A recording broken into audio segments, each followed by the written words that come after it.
Puji Tuhan. Ada haleluya. Haleluya. Sekali lagi haleluya. Shalom. Shalom. Shalom. Beri kemuliaan buat Tuhan Yesus. Haleluya. Puji Tuhan. Tuhan Yesus terlalu baik.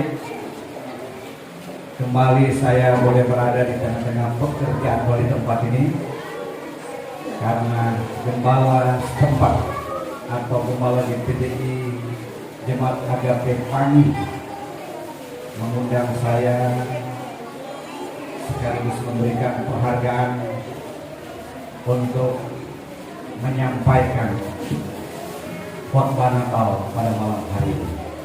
Terima kasih ya Pak Gembala. Dan tentu khusus jemaat di tempat ini serta rekan-rekan hamba Tuhan di daerah ini sudah kenal saya. Tapi yang lain barangkali belum. Kalau marga saya sama dengan gembala di sini Tendong, tapi nama saya Daniel Tendong. Haleluya. Puji Tuhan. Ya, puji Tuhan. Saya sangat bersyukur dan berterima kasih karena Tuhan Yesus memberi kesempatan yang terbaik bagi saya ke tempat ini. Karena awal-awalnya sempat mengalami kesehatan terganggu. Saya berdoa Tuhan, kalau Tuhan menghendaki saya ke Kalimantan Tengah, pulihkan kesehatan saya. Ternyata Tuhan pulihkan. Dan sebelum ke tempat ini, saya sudah mulai khotbah Natal di Karanganyar sendiri. Dari warga jemaat Gereja Bethel Indonesia, mereka mengundang saya sebagai pembicara Natal tanggal 7 Desember kemarin. Plus ada acara keluarga merayakan memperingati 100 hari wafatnya seorang bapak yang bernama almarhum Dr. Andes Girianto Sernyangku, anggota Dewan. Jadi saya bilang menarik juga, belum ada sejarah orang berduka disambung dengan Natal. Ya, luar biasa. Oke, jadi saya senang sekali saya dipercayakan memberitakan firman itu. Dan malam hari ini juga saya dipercayakan Tuhan melalui gembala di sini untuk menyampaikan firman Tuhan. Oke, kita juga bersyukur hujannya. Walaupun kita juga berdoa Tuhan beri cuaca yang cerah, tapi ternyata Tuhan bilang itu hakku. Ya, saya mau hujankan hari ini ya, hujan, tidak apa-apa. Oke, karena kalau nggak hujan memang saya juga khawatir. Gara-gara nggak hujan semua di sana, di sini, di situ. Jadi ini berfokus di dalam dan di depan. Haleluya. Oke, sebelum saya lanjut saya mau tanya, yang di luar sana bisa dengar suara saya? Bisa? Yang benar. Di sini ada orang nggak seperti ini? Saya khawatir bilang saya mau ikut ibadah Natal, sekalinya nggak ikut saudara. Ya, karena sekarang bahaya, harus dipantau saudara. Ya, supaya dia benar-benar mau ikut ibadah Natal. Masalah hati dengan Tuhan. Tapi yang penting kita pantau dulu fisiknya. Benar nggak dia ke gereja? Haleluya. Oke, puji Tuhan. Pada malam hari ini gembala dan jemaat telah berdoa kepada Tuhan. Karena kita gembala kan kalau mengambil keputusan untuk membuat satu tema, pasti ada ilham Roh Kudus, ada iluminasi, ada penerangan, ada pemberitahuan dari Roh Kudus. Untuk tahun ini kasih tema seperti ini, ya. Dan ini luar biasa. Mereka ambil di dalam satu kitab, yaitu namanya Ibrani. Kitab Ibrani pasal 13 ayat 1. Oke, walaupun sudah ada tema, kalau sudah bawa kitab, alangkah baiknya kita tetap buka Alkitab. Ya. Buka saja Alkitab masing-masing dalam tema yang ada Ibrani pasalnya yang ke-13 ayatnya yang pertama atau ke-1. Puji Tuhan. Oke, kita baca bersama-sama ayat firman Tuhan ini. Sudah dapat semua? Oke. Dalam hitungan yang ketiga kita baca bersama-sama. Di dalam nama Yesus 2, 3. Peliharalah kasih persaudaraan. 2 kali lagi. Peliharalah kasih persaudaraan. Terus. Peliharalah kasih persaudaraan. Haleluya. Puji Tuhan, puji Tuhan. Saya percaya kalau kita memahami kebenaran firman Tuhan ini, sebenarnya bahwa sebagai hamba Tuhan, sebagai jemaat Tuhan, ya, kita sama-sama memiliki yang namanya tanggung jawab moralitas di dalam pelayanan pengembalaan terhadap warga jemaat, baik untuk keluar dan seterusnya, dalam hal memelihara kasih persaudaraan. Karena tanggung jawab memelihara kasih persaudaraan ini perintah langsung dari sorga. Ini perintah ilahi dari sorga. Jadi bukan dari sebuah organisasi yang mengatur dan menentukan harus seperti itu, tetapi ini betul-betul firman Tuhan yang terambil dalam Alkitab Perjanjian Baru, yang masuk dalam salah satu suratan Rasul Paulus. Para penafsir memang masih ada berbeda pendapat, tapi kebanyakan orang menafsir penulis ini adalah Rasul Paulus, dengan tema peliharalah kasih persaudaraan. Jadi ini tanggung jawab, saudara. Dan perhatikan baik-baik, buat pribadi saya ini bukan suatu hal yang mudah untuk saya bisa memelihara kasih persaudaraan ini seperti yang Tuhan harapkan bagi pribadi saya. Tetapi karena ini sudah menjadi aturan Tuhan, bagaimanapun saya tidak boleh meremehkan firman ini. Katakan amin. Saya tidak boleh menganggap enteng firman Tuhan ini, karena saya ini hambanya, duosnya Tuhan, pesuruhnya Tuhan. Mau tidak mau, jauh sebelumnya hal ini saya bagikan kepada orang-orang yang saya jumpai atas perintah Tuhan, menjelaskan tentang peliharalah kasih persaudaraan. Tentu harus dimulai dari pribadi saya. Saya sudah lakukan ini atau belum? Saya ada 5 bersaudara. Saya percaya sampai hari ini kami tetap akur dalam hubungan keluarga. Ya, dimulai dari keluarga kecil saya. Demikian juga dalam keluarga saya sebagai hamba Tuhan, suami, istri, dan anak.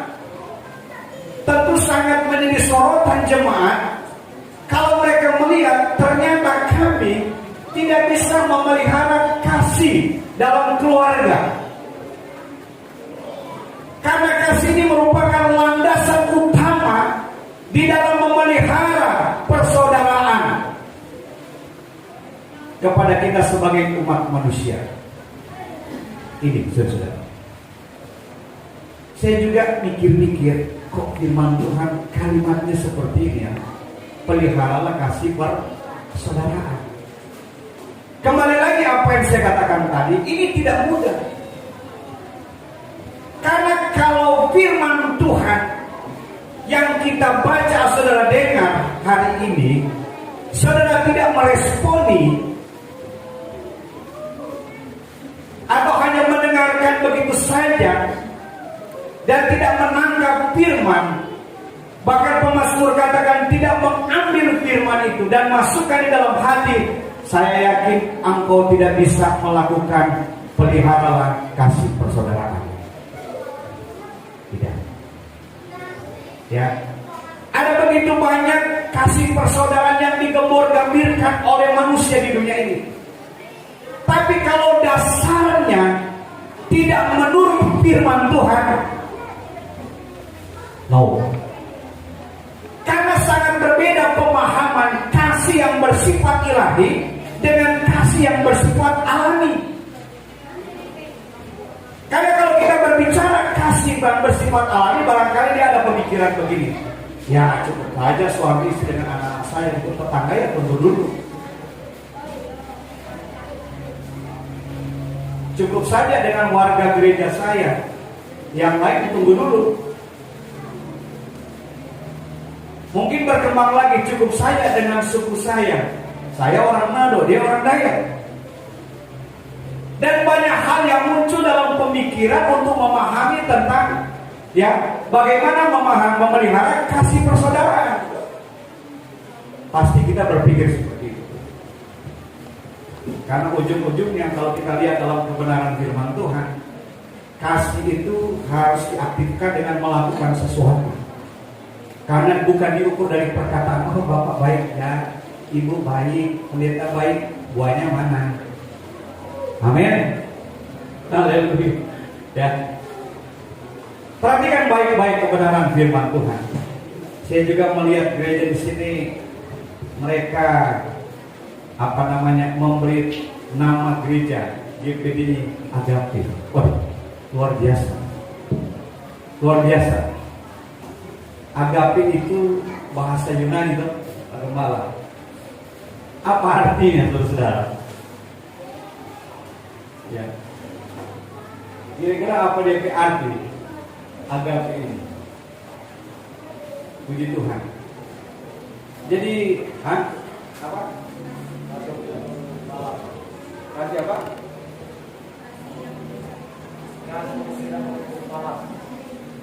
Kasih yang tidak menuntut balas, itu yang pertama. Jadi ada pemahaman bahwa kasih agape ini kasih yang tidak menuntut balas. Artinya, walaupun saya mengasihi gembala, dia tidak mengasihi, no problem. Itu kan pengertiannya ya. Jadi kasih yang tidak bersyarat. Wah, luar biasa. Jangan ada satu saat orang meminta bantuan di sini ada syaratnya, bahaya. Ya. Karena kasih ini ukuran manisnya seperti masa bodoh aja, yang penting besok kasih, terserah anak. Ya, terserah kalian. Yang penting saya sudah berbuat baik, saya sudah bagi berkat, terserah. Mau terima kasih bagi kita enggak? Karena sekarang jadi polemik. Doa sana jemaat itu sudah diberkati tapi nggak tahu berterima kasih. Tapi kalau sudah melihat agape, lupakan itu sudah. Amin. Berbeda dengan kasih persaudaraan ini. Itu dalam bahasa Yunani kalau tidak salah Philadelphia ya. Ya. Philadelphia, kasih persaudaraan atau cinta kasih persaudaraan, saudara. Oh, luar biasa. Nah, perhatikan baik-baik. Kita melihat selanjutnya kebenaran firman Tuhan. Saya sampai bingung karena terlalu banyak membaca tentang kasih dan mencatat. Saya bilang, Tuhan yang mana? Kebanyakan. Karena saya khawatir, saya siapkan 30 ayat, lalu gembala-gembala yang mendengar, kasihnya berubah. Kalau jemaat mungkin no problem. Tapi gembalanya mulai, oh darah Yesus, nengking-nengking rohani, padahal nggak betul saudara. Ini yang membahayakan. Karena memelihara kasih persaudaraan ini sekali lagi tidak mudah. Karena kita ini masih manusia daging. Ya, kita ini manusia yang masih hidup dalam keterbatasan, masih ada namanya kekurangan, masih ada namanya kelemahan, masih ada namanya berbuat dosa. Apakah itu sengaja atau tidak? Kalau nggak sengaja, lumayan. Tapi kalau sengaja, bahaya, saudara. Amin. Itulah keterbatasan kita, saudara. Makanya orang yang bisa melakukan hal ini, orang yang betul-betul sudah lahir baru, orang yang sudah bertobat, orang yang firman ini sudah berrema,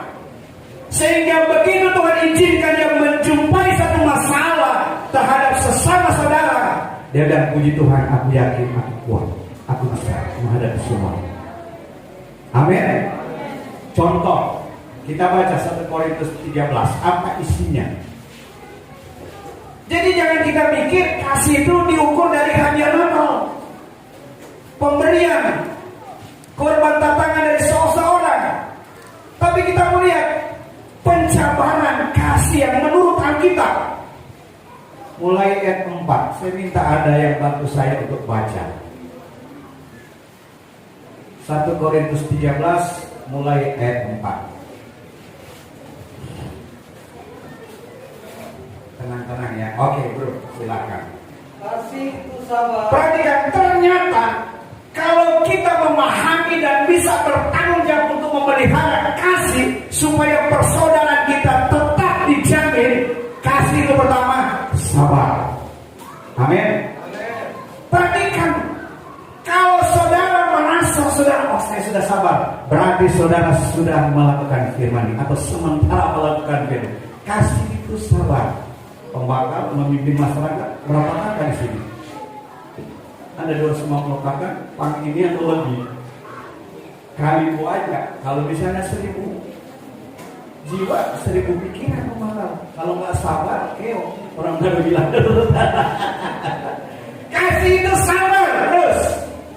Kasih itu murah hati. Ternyata kasih itu murah hati. Hitung baik-baik. Yang pertama sabar, 1, 2 murah hati. Hitung coba. Terus.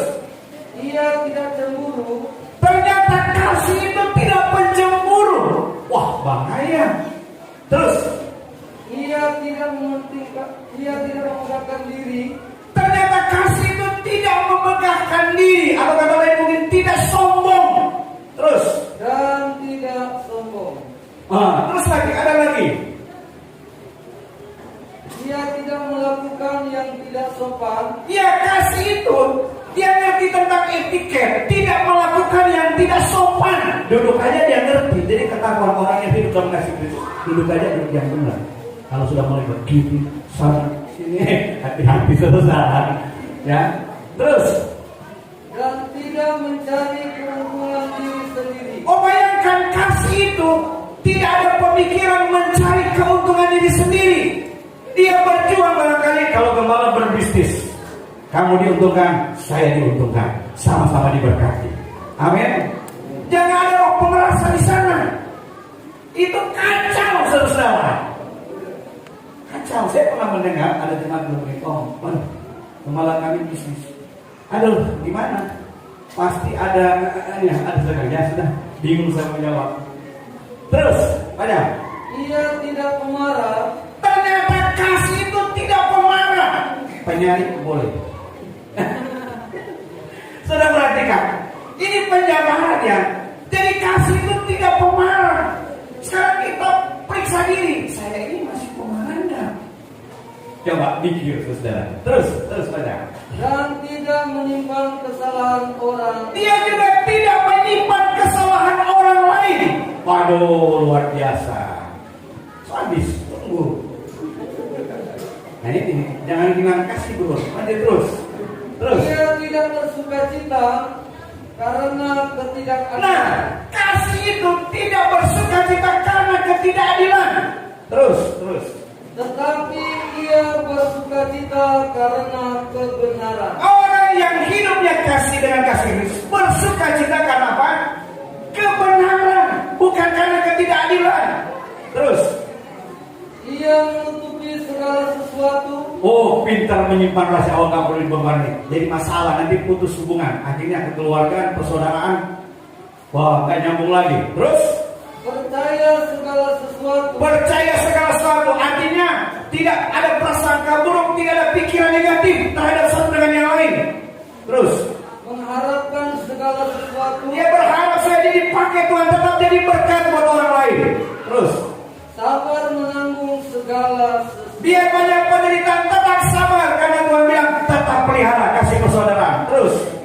Kasih tidak berkesudahan. Stop, kasih tidak pernah berakhir. Amin. Coba kita renungkan. Terima kasih Tuhan. Jadi kalau ini kita lakukan, pasti terpelihara persaudaraan. Kan sederhana dong. Jadi kalau pembakal marah-marah, pembakal kalau Kalimantan Tengah pembakal atau kepala desanya? Kepala desa. Kalau ini pembakal. Kalau kepala desa sama sedikit, misalnya sudah kasih persaudaraan juga kepala desa aku tadi. Ini bisa saja pembakal. Kepala desa ya, maaf. Demikian kami hamba-hamba Tuhan, para jemaat Tuhan, kita lihat isinya ini. Kalau kita bisa lakukan firman ini, saya percaya, jangankan sebapak seibu, kakak beradik atau adik kandung kakak kandung, sama orang aja yang satu suku, tidak berbeda golongan, agama, keyakinan dan kepercayaan, saya percaya kalau dia ngerti ini, dia mampu menerapkan terhadap sesama manusia dan dia anggap semua adalah saudara. Amin. Sederhana. Oh, ini kehadiran sesama. Karena ada ayatnya. Kasihilah sesama manusia seperti dirimu sendiri. Karena ini perintah utama. Dan yang utama, prioritas. Jujur, kayaknya nggak sanggup, sudah. Kayaknya nggak sanggup. Kita masih berbicara dalam ruang lingkup kasih Philadelphia, cinta persaudaraan. Saya lihat banyak orang membangun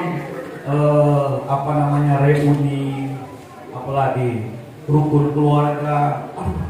Tapi kadang-kadang saya lihat penuh dengan kemunafikan. Berani halal masalah, haleluya puji Tuhan. Tapi kasihnya sebenarnya pura-pura. Iya, saudara. Jadi ada hal-hal yang perlu kita lihat dalam Alkitab yang bisa menghancurkan kasih persaudaraan yang Tuhan percayakan kepada gerejanya. Dan kalau ada oknum-oknum yang sengaja sudah tahu firman Allah dan menyengajakan untuk melakukan hal ini, hati-hati. Hati-hati. Dia sudah tahu, dia sudah baca. 1 Korintus 13 ini. Yang pertama, ya dia sudah marah. Aku tetap salah. Biar orang banyak yang kebumul kalau ada melawan. Nggak tahu di sini kalau lihat kebumul, bodoh. Tapi ajaran Tuhan seperti itu. Amin. Baca aja Amsal 13 ayat 13. Baca saja.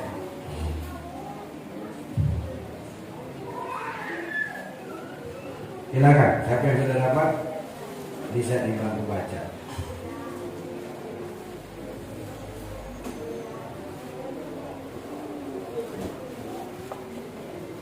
Nah, oke.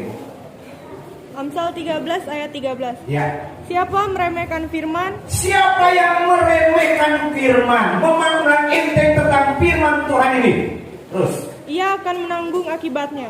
dia akan menanggung akibatnya. Terus, Tetapi siapa taat kepada perintah? tapi kalau saudara menjunjung tinggi firman ini dan saudara mau melakukan dan mengakui karena ini perintah Tuhan, terus akan menerima balasan. saudara akan terima berkat Tuhan yang luar biasa. Karena kita katakan kasih persaudaraan itu menutupi banyak sekali dosa. Bukan cuma satu, banyak sekali kata kita. Mungkin orang bilang begini, Om Pino ini banyak sekali dosa. Mari kita berbuat kasih dengan dia supaya kita dipakai Tuhan untuk membereskan dosanya dengan saya, dengan Tuhan. Amin, saudara. Selesai. Ya, selesai. Itulah kebenaran firman Tuhan. Jangan kita meremehkan, karena itu akan menanggung akibat. Tapi siapa taat kepada perintah, firman Tuhan katakan akan mendapat balasan. Waduh. Kadang-kadang karena tidak sabar, sudah berbuat baik terhadap sesama, karena memelihara kasih persaudaraan ini, tapi dicuekin, tidak dipeduli. Bahkan mungkin ada saja omongan orang yang kita kasihi menyampaikan kata-kata yang pandai dan didengar. Itu tergantung sikap kita. Kembali lagi, kalau firman ini sudah merema dalam hidup kita, saya percaya kita tidak mudah mental, saudara. Kita tidak akan mudah undur dan menyalahi orang yang kita kasihi, orang yang kita cintai, sehingga kita bisa bersahabat, bahkan bisa menanamkan hubungan kekeluargaan. Tetap saja, terserah kamu mau bilang apa. Yang penting aku melakukan firman Tuhan. Wah, luar biasa. Pelihara kasih persaudaraan. Oh, kita semua bersaudara. Amin. Ya. Karena sumber pengajaran ini daripada Yesus sendiri. Dan terbukti Yesus sudah katakan di dalam firman-Nya melalui Yohanes 3:16 kan? Karena begitu besar kasih Allah akan dunia ini, saudara. Seluruh dunia yang dimana ada manusia ciptaannya terdiri dari berbagai suku, kaum, bahasa, dan bangsa. Bayangkan, saudara. Ya, banyak suku, banyak kaum, banyak bahasa, banyak bangsa, tapi ternyata semua dikasih oleh Allah melalui Yesus Kristus. Kita juga mendengar pembacaan di dalam pengenapan kelahiran Yesus Kristus. Kalau saya tidak salah, Matius 1 ayat 22 kan? Di situ dikatakan kasih nama Yesus. Karena misi Allah, Yesus itu dilahirkan hanya untuk apa? Membebaskan umatnya dari dosa. Katakan amin, saudara. Sebab kalau kita tidak dibebaskan, kita tidak dipulihkan, kita tidak ditebus oleh darah Yesus, kita tidak diampuni, waduh, tidak mungkin kita mempraktekkan kasih, ya, dan bisa memelihara kasih persaudaraan satu dengan yang lain. Tidak mungkin. Dosa kan yang membuat semua kita tidak bisa mengampuni. Dosa yang membuat semua kita tak sabar, kita nggak murah hati, dan macam-macam yang kita baca. Tidak mungkin, saudara. Makanya kebalikan. Kalau kita betul-betul pengikut Yesus, pasti kita mau melakukan apa yang menjadi kehendak Tuhan. Amin. Roma 12 ini kita baca. Roma 12.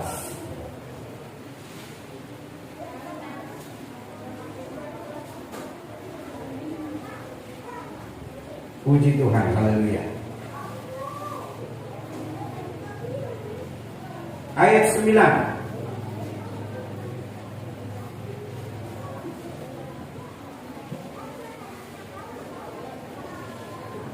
Lalu kita loncat ayat 17 sampai ayat 20. Nah ini mulai ayat 17, baca dulu satu ayat, lalu kita loncat ayatnya yang ke 17 sampai 20. Haleluya. Ada yang bisa baca lagi? Nah itu, kita saling mengasihi.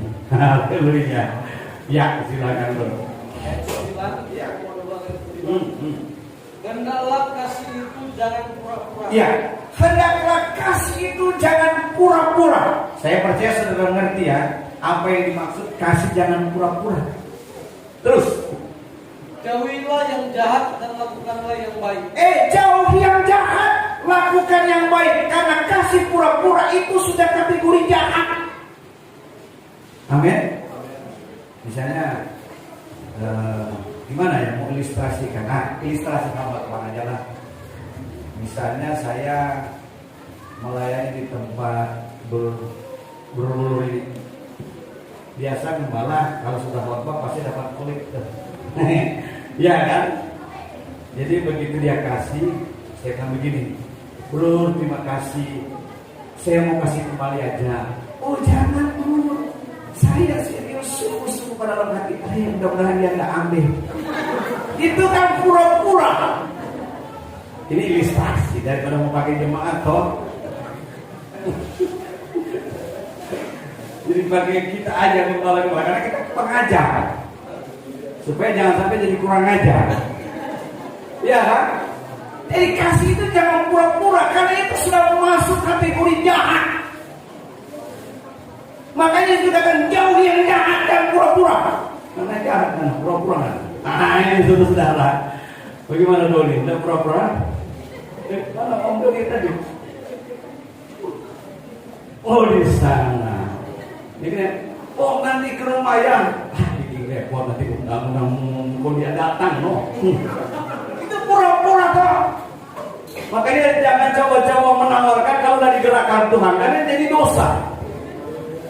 Setelah datang kan, aduh katanya memeliharakan persaudaraan. Aduh, ini kan bahaya semua saudara. Terus lonjak, ayat berapa tadi? Ayat 17. 17. Janganlah membalas kejahatan dengan kejahatan. Jadi ulangi lagi. Biarpun itu sudah jahat sama saya jangan balas. Ada jemaat pernah bilang sama saya, Om, saya tahu kita diajar jangan membalas, tapi ternyata Tuhan lama, saya aja yang balas. Waduh, bangga katanya kalau Tuhan yang balas kan. Ya kasihan jemaat ini. Karena dia nggak ngerti firman. Jangan membalas jahat dengan jahat. Terus, Lakukanlah apa yang baik bagi semua orang. lakukanlah apa yang baik bagi semua orang. Ini tidak memandang agama, tidak memandang suku, tidak memandang organisasi gereja. Walaupun pengajaran berbeda, kita tidak kompromi. Tapi kalau masalah kasih mengasihi, tidak ada yang bisa membatasi kita, karena kita bersaudara. Amin. Cuma lihat udah bisa kantong di rumah orang, udah gitu. Saya tidak diisi lagi. Kesempatan kan ada menginjil lagi. Terus ada lagi. 18. Sedapat-dapatnya kalau hal itu bergantung padamu. Sedapat-dapatnya kalau itu memang Tuhan sudah taruh di hati kita. Ya hati nurani kita ingin memelihara kasih persaudaraan. Terus Hiduplah dalam perdamaian dengan semua orang. hiduplah dengan perdamaian dengan semua orang. Waduh, tidak ada yang terkecuali siapapun dia. Hiduplah dengan perdamaian dengan semua orang. Amin. Terus, Saudara-saudaraku yang terkasih, iya. janganlah kamu sendiri menuntut pembalasan, tetapi berilah tempat kepada musuh. Ini yang bahaya. Seandainya ada orang menjahati saudara, jangan kita menuntut pembalasan. Tetapi yang kita katakan orang yang sabar, orang yang rendah hati, dia menyerahkan persoalannya kepada Tuhan. Karena firman Tuhan katakan beri tempat kepada murka Allah. Ngeri saudara. Saya baca ayat ini ngeri. Misalnya bapak ini menjahati saya, dia santet, saya nggak kena, mungkin yang otak keluarga saya ada yang kena. Lalu ada bocoran, yang nyantet ini bapak ini. Udah, kalau begitu kita harus lawan. Nah, saya saudara. Tapi kita anak Tuhan dikatakan jangan malas, beri serahkan kepada Tuhan, beri tempat kepada hukuman Tuhan. Jangan kita. Kalau kita nggak puas, tapi kalau Tuhan, dia bisa dua kemungkinan. Kalau masuk neraka, bertobat lagi. Amin. Terus. Sebab Ada tertulis. pembalasan itu adalah hakku. Karena pembalasan itu hakku. Kulis itu kecil atau besar? Besar. Berarti hak Tuhan. Terus? Akulah yang akan menuntut pembalasan firman Tuhan. Iya, stop. Nah, jadi jangan balas jahat dengan jahat, karena itu serahkan kepada Tuhan. Kalau mau pelihara kasih persaudaraan. Kenapa kita nggak bisa bersaudara lagi? Ya karena sudah jahat dengan jahat. Betul aja kita satu nenek moyang, tapi maaf putus hubungan. Saudara. Tapi serahkan kepada Tuhan, karena Tuhan bilang itu pembalas itu hak Tuhan, jangan kita. Jadi kalau kita yang balas, sama halnya kita merampas kedaulatan Tuhan. Dan akhirnya mungkin orang itu yang bisa dihukum dan masuk neraka karena kita membalas. Akhirnya saya ikut juga karena membalas. Itu yang bahaya saudara. Makanya jangan balas. Amin. Termasuk bernatal. Dan malam begini. Ngana buat nak pergi pak kita, jadi kita nak pergi pangana, jadi baku balas. Mana ada ayatnya? Ya. Apakah dia sengaja atau tidak? Kita jangan membalas. Karena kalau kita sudah meremehkan firman sudah jahat. Sehat kok, nggak mau pergi. Ada oto lagi misalnya kantor saudara. Alasan jambrur, ada oto, ada mobil. Kepala desa kalau kami naruh oto mobil. Alasan lagi, membakar dari kepala desa tadi. Nah, jangan pas mau berangkat belum, pasti ada jalan. Kuda, puji Tuhan sampai di sini aman. Haleluya, amin. Jadi jangan malas supaya hubungan kita terpelihara. Kalau malas, misalnya bro nggak pergi ke tempat dia, masih ketemu di Natal di tempat lain, diundang ketemu semua. Gimana? Selamat Natal. Selamat Natal. Ayah, marah-marah. Bagaimana mau bersaudara lagi? Karena kita bilang jangan beri tempat kepada loh, nggak ada yang jawab. Jangan beri tempat kepada siapa Pak Budi? Berarti itu iblis. Ya sudah, kalau bikin kacau ya iblis. Kayak malu-malu. Karena pengacau itu bukan dari Tuhan, dari iblis. Amin, saudara. Itu sederhana kok. Tambah lagi ya, malah ya. Jadi itu yang kita lihat dalam kebenaran firman Tuhan. Jadi selain kita melihat Roma pasal 12 tadi, ada juga ayat yang pernah saya baca di yang mudah-mudahan Tuhan kasih tunjuk, kalau enggak itu malu ini. Haleluya. Tuhan Yesus baik.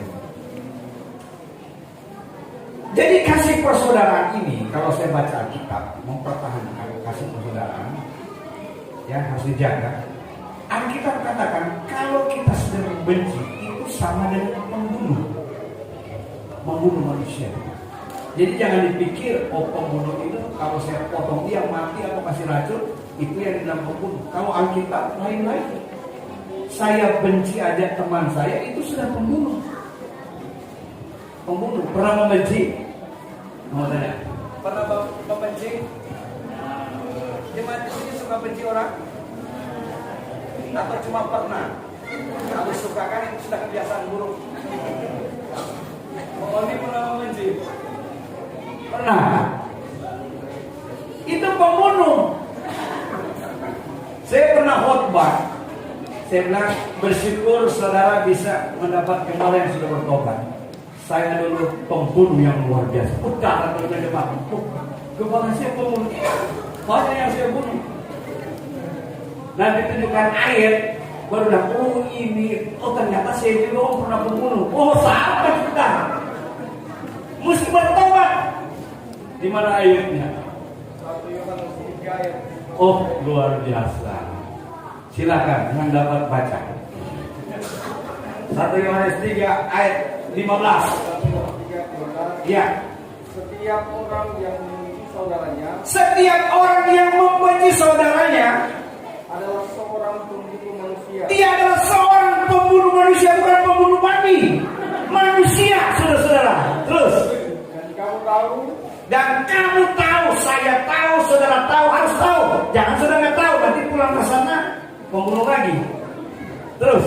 Bahwa tidak ada seorang pembunuh. Tidak ada seorang pembunuh yang tetap memiliki hidup yang kekal. Yang tetap memiliki hidup yang kekal, artinya masuk surga di dalam dirinya. Dalam dirinya. Jadi pembunuh, pembenci nggak masuk surga. Stop, nanti cara aja. Jadi mau masuk surga? Jadi pada desa biar masyarakat sudah begitu modernnya jangan bunuh.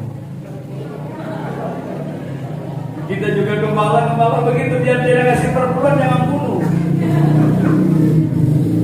Gara-gara ngasih perpuluhan, saya benci kamu. Iya. Bagaimana? Udah raya, yuk toh. Jadi jangan sampai baku bulu, kacau. Benar, persaudaraan itu nggak berpelihara lagi. Bayangkan karena sudah pembunuh pembenci toh. Misalnya ada dari sini punya mobil, dia benci dengan gembala yang di sana. Padahal dia mau ke Palangkaraya, mungkin ada kabar nanti besok di Palangkaraya ini akan hidup. Tunggu saja di situ. Lalu dia karena pembenci, pembunuh. Karena penularan itu lebih parah dari COVID. Karena orang kalau kena COVID mati di dalam tubuh masuk surga. Tapi kalau pembunuh nggak masuk surga. Benar nggak saudara? COVID asal di dalam Tuhan mati apa-apa masuk surga. Tapi kalau pembunuh Alkitab sudah jelas. Makanya di Matius 10 ayat 28 baca. Karena kita diancam lagi dengan gelombang ketiga Omikron. Jadi kalau mempertahankan persaudaraan, Omikron datang, betul aja kamu mama saya tunggu dulu dan jasa salaman. Akhirnya marah-marah. Silakan baca Matius 10 ayat 24. Dan janganlah kamu takut kepada mereka yang dapat membunuh tubuh. Perhatikan, dan janganlah kamu takut kepada mereka yang membunuh tubuh. Terus. Tetapi yang tidak berkuasa membunuh jiwa. Tapi mereka juga tidak berkuasa membunuh jiwa atau kehidupan kita manusia. Terus. Takutlah terutama kepada Dia yang berkuasa membinasakan. Takutlah terutama kepada Dia. Dia di situ besar. Berarti kepada siapa? Kepada Yesus yang berkuasa apa? Membinasakan baik jiwa maupun tubuh. Yang membinasakan jiwa baik apa? Jiwa maupun tubuh. Terus yang membawa ada lagi sambungannya. Hah? Maupun tubuh di dalam neraka. Jadi Alkitab katakan jelas. Makanya kita tahu orang kalau mati karena yang membahayakan ini itu secara no problem, tapi kalau bangun bahaya, benci orang masuk surga. Biar lagi dia dihormati, datang bawa di gereja mayatnya, saudara. Biar kita berikan penghormatan terakhir karena dia pendeta misalnya, tapi pembenci. Surga sedang, nggak masuk gereja tapi nggak masuk surga. Kata gitu saudara gitu, masuk gereja ke mayat tapi nggak masuk surga di jiwa. Kan ngeri. Makanya ayat ini jangan takut kepada mereka. Mereka itu termasuk COVID, termasuk yang berniat yang tidak baik untuk mencoba membunuh kita. Yang walaupun ada ayat menjamin kalau Tuhan tidak kehendaki sehelai rambut pun tidak gugur. Amin. Tapi takutlah kepada Dia. Dia bisa membunuh tubuh dan jiwa dan bisa membawa kita ke neraka. Kalau kita takut kepada Tuhan, kasih persaudaraan tetap terpelihara. Tunggu saudara kok, siapa kok marah-marah? Ya soal permasalahan kok, ya bukan cerita orang kan 1 Korintus 9:13 menutupi segala sesuatu terpelihara. Terus cerita orang, jangan cerita orang lain begitu. Selesai loh. Tapi kalau dia mulu-mulu, laksana kemarin bahaya. Di mana itu ayat mulu-mulu? Ada nggak ayat mulu-mulu itu?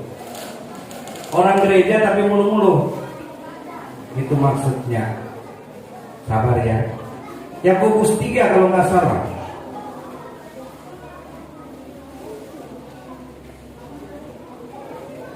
Jadi dia punya kata-kata tidak jadi berkat. Iya. Dosa karena lidah kalau bahasa Indonesia, kalau bahasa Manado lidah. Tidak apa-apa, kalau saya sering sedikit dengan bahasa Manado. Saya juga agak bingung dengan bahasa sini. Cuma ada yang saya tahu, iyo itu sama dengan kita itu iyo. Jadi ada iyo. Ada persamaan. Mungkin kalau lila nggak sama. Kalau kami lila itu lidah. Dosa karena lidah, ya kan? Yakobus 3. Jadi nggak usah baca semua. Baca aja mulai ayat 8. Silakan lagi bro. Siapa lagi yang bantu baca? Mulai ayat 8. Baca ayat 8 sampai ayatnya yang ke-10. apalagi yang kencang suaranya dan baca. Ayat 8. Ya. Yakobus 3 ayat 8. Tetapi tidak seorang pun yang berkuasa menjinakkan lidah. Coba dengar baik-baik. Tidak ada satu manusia yang berkuasa menjinakkan lidah. Menjinakkan. Tahu kan mengerti apa itu menjinakkan? Ya. Tidak ada satu orang pun. Pendeta pun nggak mampu kasih jinak lidah jemaat. Jemaat apalagi mau kasih jinak lidah pendeta. Inilah bakalan. Terus. Dia adalah sesuatu yang puas. Nah, saya punya lidah dengan saudara sama. Tuhan bilang puas. Percaya enggak? Terima atau enggak? Bro, puas nanti tidak akan meningkat. Ini ayat saudara. Puas semua, jangan bilang binatang puas. Manusia puas banyak. Terus, yang tak terkuasai. bayangkan kayak saking puasnya nggak bisa dikuasai. Dia jogalnya saudara biasa saja. Karena nanti dia potong kamu mangsanya saudara. Tidak bisa dikuasai, puas sendiri dia. Puas. Terus. Dan penuh racun yang mematikan. Yang bahaya lagi, penuh racun yang mematikan. Coba saudara renungkan ayat ini. Tidak ada yang bisa menjinakkan lidah ini. Dia buas, penuh racun mematikan. Jangan sangka yang racun itu cuma ronda. Lidahmu racun. Lidahku bisa racun. Racun. Kelihatan bagus. Tapi jangan sampai kalau ini belum bertobat, racun. Terus. Dengan lidah kita memuji Tuhan. Ternyata dia orang Kristen masih tidak puas dengan lidah bisa memuji Tuhan. Biar racun masih bisa memuji Tuhan. Bayangkan saudara. Saya baca itu luar biasa ya. Lidah puas, lidah racun, ternyata masih bisa memuji Tuhan. Haleluya. Puji Tuhan. Posisi. Bayangkan terus. Dan dengan lidah kita mengutuk manusia. Ternyata bukan cuma memuji Tuhan, bisa juga mengutuk. Ada yang pernah mengutuk di sini? Kalau memuji Tuhan kan tak mau tanya lagi, kita sudah memuji Tuhan. Mengutuk ada nggak? Ada. Sebenarnya kalau saudara aman ngaku. Kalau nggak aman, ya nggak ngaku nggak aman. Iya, karena kita lihat ayatnya. Jadi dengan lidah ternyata dia bisa memuji Tuhan. Haleluya, pujian penyembahan. Maaf ya, misalnya BL tadi kan. Oh, kelihatannya. Oh, penyerahannya. Wih, kurang dekat dengan Tuhan. Ternyata keluar sana lidahnya puas. Mana benar juga yang begitu pujian tadi. Puas. Kenapa? Yang saya bohong, bego, ya, itu mematikan saudara. Kalau yang dia ngomongin nggak ngerti Alkitab bahaya. Terus, ada lagi. Ayat 10. Ya. Dari mulut yang satu keluar berkat. Iya, sebenarnya perhatikan. Dari mulut yang satu keluar berkat. Terus. Dan kutuk. Terus.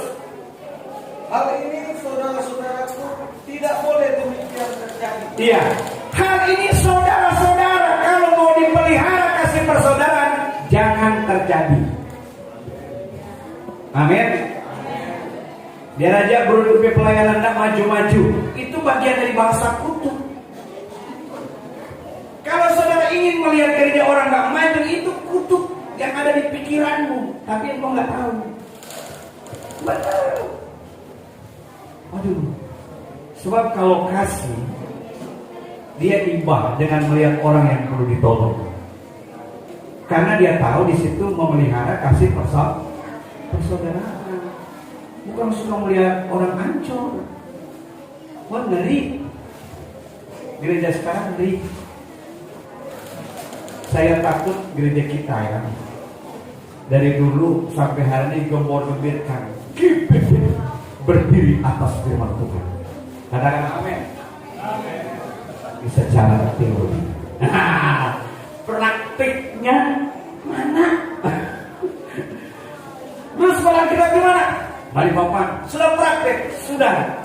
Tapi praktek bukan praktek menurut Alkitab, saudara. Jadi perhatikan baik-baik, ini bukan bikin malu orang punya gereja, bukan. Karena kita ini pengkhotbah yang mengajarkan firman Tuhan secara alkitabiah. Amin. Jadi perhatikan baik-baik, apa jadinya kalau gereja kita seperti itu misalnya. Tidak bisa lagi memelihara kasih persaudaraan. Kedengarannya katanya bahasa roh. Pulang-pulang maki-maki. Kan nggak relevan, nggak sejalan dengan firman Tuhan. Karena itu sangat berbahaya. 1-2 ayat lagi. Kasih dan damai. Surat Petrus. Mari ya. Haleluya. 1 Petrus 3 ayat 8 mulai.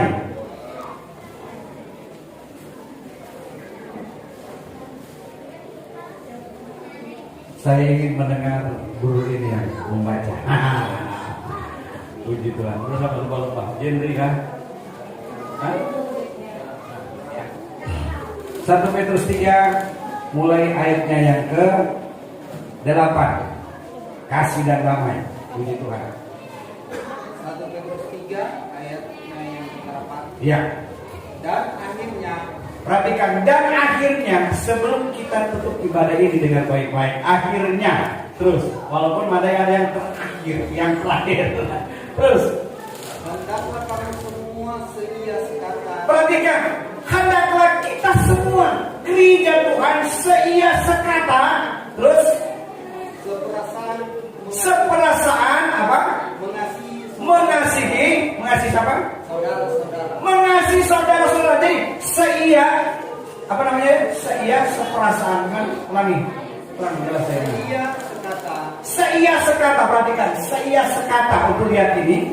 Seia sekata, terus seperasaan Mengasihi saudara-saudara. Mengasihi saudara-saudara. Penyayang dan rendah hati. Terus ada. Dan janganlah membalas kejahatan dengan kejahatan. Diulangi lagi. Jangan-jangan di sini banyak lagi yang jahat. Biasanya kalau diulang-ulang berarti ada yang mau nyambung ini. Tanya dulu. Sudah nyambung belum? Kok diulangi lagi? Jangan balas dengan jahat. Saudara, kalau firman Tuhan itu atau sebuah kalimat diulangi berarti penting. Amin. Jadi kalau diulangi, jangan-jangan ada yang sudah mulai gerigit dengan pembicaranya. Ulama mana? Jadi jangan lagi balas jahat dengan jahat. Terus. Atau caci maki dengan caci maki. Atau bukan caci, jangan salah baca. Caci maki dengan caci maki, bukan caci, bukan. Jangan membalas jahat dengan jahat. Dengan apa? Caci maki dengan caci maki. Kira-kira Bro, caci maki itu seperti apa? Enggak berdosa kok kalau diucapkan, misalnya model apa? Caci maki. Hah? Coba supaya orang lain dengar contoh caci maki begini kan. Saya sering itu saya bertanggung jawab, bukan dosa itu. Contoh aja. Caci maki itu seperti apa sebenarnya? Mencaci-caci orang, mencaci dan memaki. Nah, gimana Sos? Mungkin Sos yang tahu. Yang biasa caci maki lah ya, dia harus hafal gimana? Bahasa Dayak. Hah? Bahasa Dayak. Kalau bahasa Dayak apa itu? Mami kau. Hah? Mami kau. Oke. Mami itu apa? Mami kau. Bodoh. Ini ternyata. Oh, terima kasih. Ya. Jadi jangan mami kau. Jangan membalas jahat dengan caci maki. Jangan. Kalau dia caci maki saudara, jangan balas. Amin. Supaya persaudaraan tetap jalan. Terus. Tetapi Sebaliknya apa? hendaklah kamu memberkati. Hendaklah kamu memberkati, bukan mengutuk seperti tadi. Di Petrus, Yakobus mengutuk. Ada orang yang mengutuk, memuji Tuhan mengutuk. Kan aneh saudara. Baru tadi mau ibadah. Iya. Kira kosong mengutuk, jangan ya kan? Kamu tadi khotbah, iya. Kira mana dia? Nah ini selesai kan contoh-contoh yang bahaya. Jadi mencaci maki, lalu dikatakan harus apa? Rendah apa? Hendaklah Memberkati. Terus. Karena untuk itulah kamu dipanggil. Jadi untuk itulah Tuhan memanggil kita dengan baik-baik. Untuk itulah kita dipanggil terus, Yaitu memperoleh berkat. untuk memperoleh berkat, bukan kutuk. Terus, Sebab siapa yang mau mencintai hidup dan siapa yang mau mencintai hidup dan mau memelihara hidupnya yang baik, apa itu? dia harus menjaga lidahnya Jaga tuh lidah, karena puas. Jaga. Terus, terhadap yang jahat terus. dan bibirnya terhadap ucapan-ucapan yang menipu. Iya, toh. Jaga. Salah nggak saudara berbagi? Tuhan, jagalah lidahku. Tuhan nggak saudara? Ini Alkitab saudara. Jangan dianggap remeh. Karena sudah dikatakan dalam kitab terus nyata. Tidak bisa dijinakkan. Dia puas. Dia racun kata Alkitab. Jelas, makanya jaga, jangan lagi racun lagi saudara. Jaga, ya. Jadi yang terakhir, ternyata kalau saya melihat ayat ini, ulangi lagi, sedih itu tidak mudah memelihara kasih saudara. Makanya bagaimana caranya memelihara? Kita berdoa supaya kita diberikan Tuhan kemampuan, kekuatan.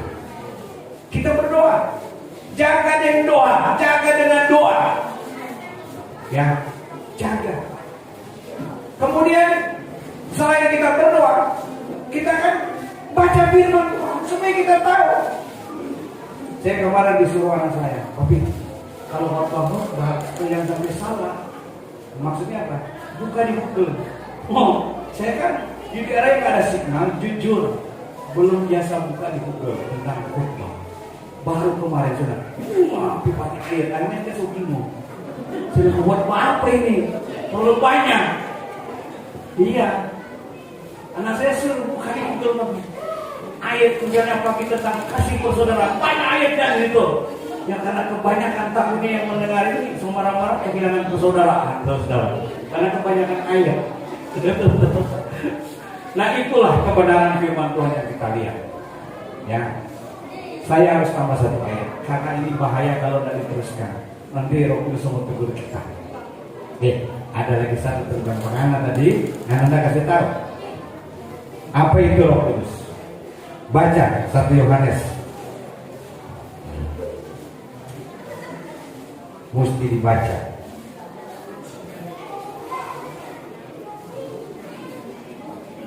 Satu Yohanes 3.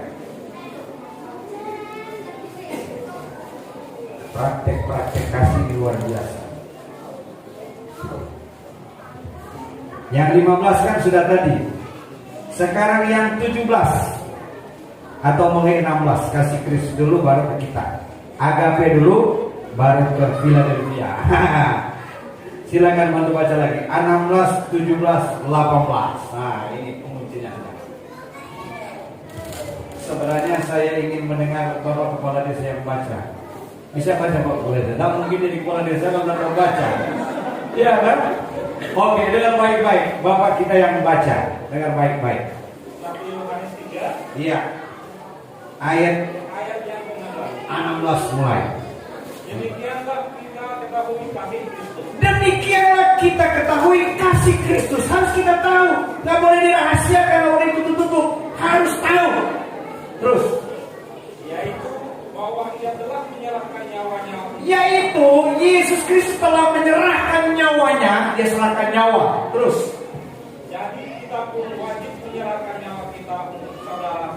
Ternyata kita juga wajib menyerahkan nyawa untuk saudara-saudara kalau kita mengasihi mereka. Terus. Selanjutnya. Yang 17. 17. Barang siapa mempunyai harta duniawi. Dengar baik-baik.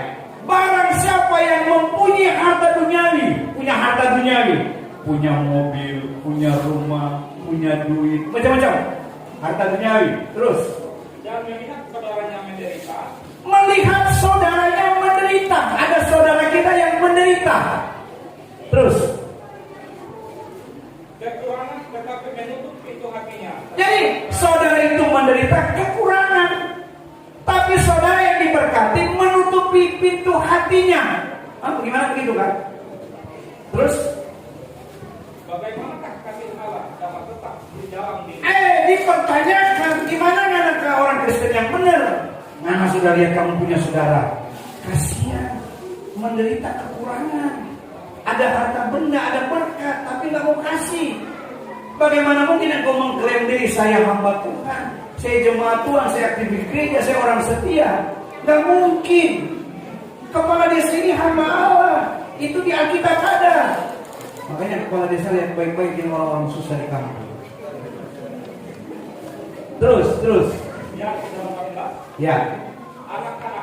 Anak-anakku dengan baik-baik. Marilah kita mengasihi. Terus. Bukan dengan perkataan Ya, bukan cuma dengan perkataan, karena perkataan ini susah dipercaya. Atau dengan lidah. Terus. tetapi dengan perbuatan dan dalam kebenaran. Tetapi harus dibuktikan ada perbuatan dan kebenaran. Kenapa dikatakan? Terima kasih. Jadi mengasihi itu bukan dengan perkataan, ini nggak bisa dipercaya. Banyak gembala sakit hati. Ada pengusaha Pak, datang, dia berapa rumah. Oh, ini rumah saya plafon ya? Iya Om. Itu doa kami sampai hari ini ya. Mungkin sudah Om yang Tuhan kirim. Oh lah. Ya, gampang. Sudah tulis saja berapa. Mau pakai apa? Kasih bot atau ini kan. Terus kira-kira berapa? Oh, ternyata lidahnya bagus ngomong. Tunggu. Saudara, nggak datang. Saya mau tanya, ada gembala pernah mengalami begitu? Ada. Dia anak Tuhan atau anak iblis? Karena kalau menurut Alkitab, pendusta itu iblis. Kita sekarang belak-belakan, nggak bisa lagi dirahasiakan firman Tuhan. Itu kan jelas Yohanes 8. Iblis anak manusia itu kalau pendusta itu berasal dari iblis. Bagaimana mempertahankan saudara? Biar lagi bapak, wah kelihatannya hebat apa saya. Akhirnya pergi ke Palangkaraya, dia telepon, mampir saya mau persiapan panganan. Lidah buas, asal benar tidak bisa dijinakkan. Racun, bikin sakit hati gembala dan jemaat. Sedih ngomong sama jemaat. Akhirnya jemaat bilang begini, masih juga kamu berdusta orang itu ya Pak. Sudah serahkan sama Tuhan, jangan balas. Amin. Makanya begitu kepala desa. Saya sering diundang berdoa dengan pemerintah desa. Saya berdoa begini, Tuhan, jadikan kepala desa saya pemimpin yang cakap, pemimpin yang takut Tuhan, pemimpin yang dapat dipercaya, dan pemimpin yang tidak mengejar suap. Terakhir, karena banyak hal tertipu di situ. Kepala desa pernah disuap? Pernah? Belum.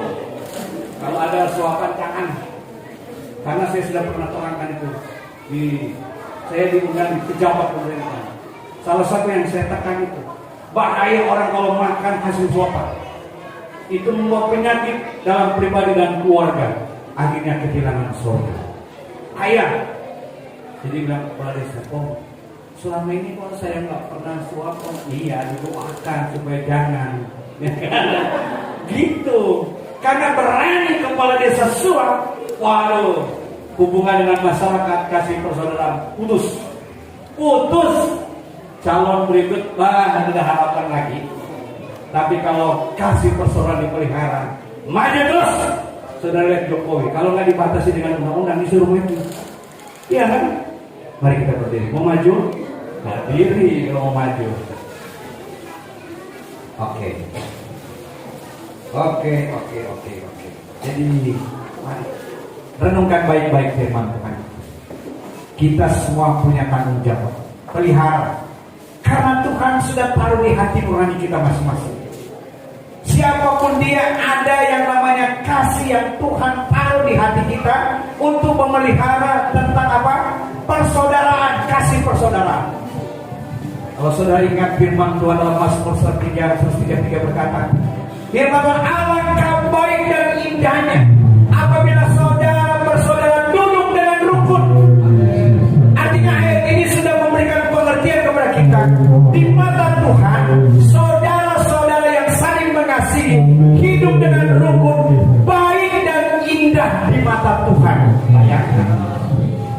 sudah baik dan indah, kalimat selanjutnya kesalahan Tuhan memerintahkan berkat. Jadi malam hari ini siapapun kita yang hadir, tangkap baik-baik firman Tuhan. Sekali lagi saya dan saudara punya beban moral, punya tanggung jawab supaya kita pelihara, bukan untuk egois, bukan untuk diri sendiri, tapi kita terpaparkan kepada orang lain kasih itu. Kita harus mampu memandang sesama kita, dia adalah saudara.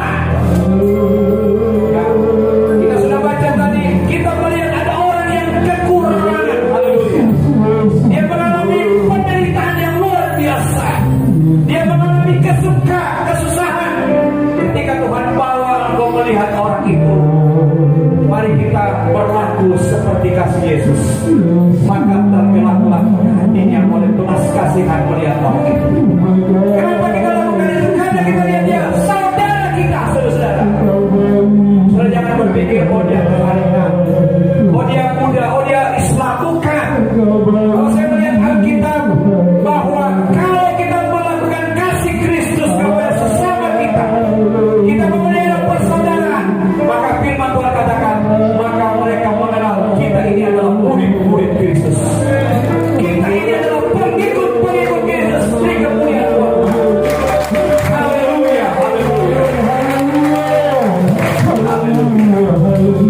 Haleluya, haleluya, haleluya. Haleluya. Seandainya saja ada di antara kita malam hari ini yang hadir, sepertinya kasih itu sudah tawar dalam hidup saudara. Kepedulian terhadap saudara seiman dan sesama manusia sepertinya tidak ada lagi. Bahkan mungkin ada sesuatu yang terjadi sehingga timbul yang namanya caci maki, saling menjelekkan satu dengan yang lain. Ada rasa dendam dan kepahitan. Tapi malam hari ini Tuhan mengasihi saya dan saudara. Mari kita merendahkan diri di hadapan Tuhan. 1 Yohanes 1 ayat 9 berkata, barang siapa mengaku dosanya, Allah setia dan adil dan melepaskan pengampunan bagi orang itu, supaya dia mengalami pemulihan, hidup lagi kasih persaudaraan, dan hidup kita jadi berkat, nama Tuhan dipermuliakan. Kasih Yesus indah dalam hidupku. Kita menyanyi. Terima kasih Tuhan. Terima kasih Tuhan. Haleluya, puji Tuhan. Terima kasih Yesus, terima kasih. Kasih Yesus indah dalam hidupku.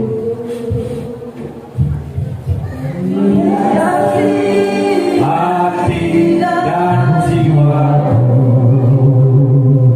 ku tak dapat hidup tanpa kasih-Mu. Berat tangan-Mu sepanjang jalan. Kasih Yesus, kasih Yesus.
Haleluya,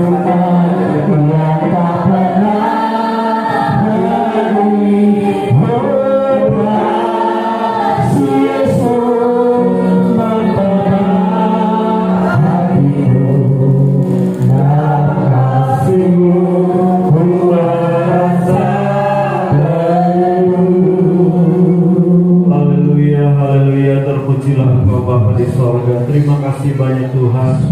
Malam hari yang indah ini ya Tuhan, di tengah-tengah Natal kami di tempat ini, kami boleh merasakan lawatan Allah melalui kebenaran firman-Mu yang Kau boleh berikan bagi kami Bapa besar kasih setiamu. Engkau mengasihi kami dan membentuk kami sesuai dengan kehendak dan rencana-Mu melalui kebenaran firman-Mu Bapa malam hari ini. Biar firman Tuhan tidak boleh lalu dengan sia-sia, boleh benar-benar tertanam dalam hati dan pikiran kami. Roh Kudus memberi kami kemampuan untuk melaksanakan firman-Mu dalam hidup kami.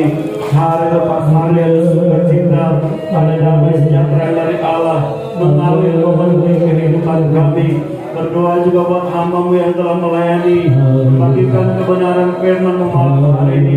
Tuhan terus pakai dia kemanapun dia pergi dan berada dengan berkat Allah, dengan hikmat Allah, dengan pengurapan kuasa Roh Kudus mengalir memenuhi kehidupannya Bapa. Nama Tuhan dipuji dimuliakan. Semua kami malam hari ini diberkati oleh kebenaran firman-Mu. Biar firman terus membentuk kehidupan kami supaya kami jadi sesuai dengan kehendak dan kehendak Tuhan.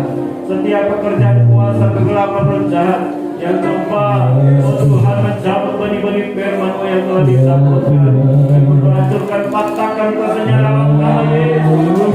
Dalam nama Yesus. Dan kemenangan Allah menjadi bagian. Bapak terima kasih untuk kebenaran firman-Mu. Dalam nama Yesus Tuhan kami bersyukur. Haleluya. Amin.